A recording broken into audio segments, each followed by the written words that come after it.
Hello everyone, welcome back to another video on how to fix online.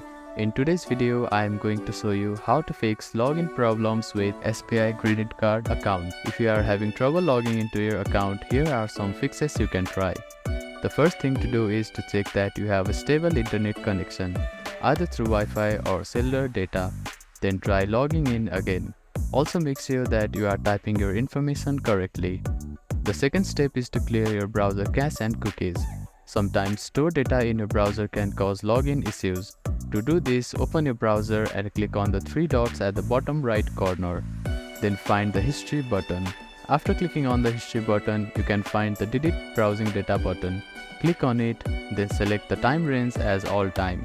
Now click on Delete Browsing Data and confirm it once again. After that, your browser cache and cookies will be cleared. Then simply try logging in again. You can also try updating your browser. Open your App Store or Play Store and search for your browser.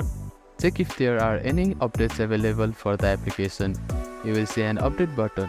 Tap on it to download the latest version of it. If the issue still persists, try accessing the login page using a different web browser or device. I hope these fixes helped you to get logged into your account. If none of the above steps resolve the issue, reach out to the SBI credit card customer support for assistance. They may be able to provide further troubleshooting steps and help you solve your problem. If you have any questions, please let me know in the comments below. Do not forget to like and subscribe for more helpful tips and tutorials. Thank you for watching.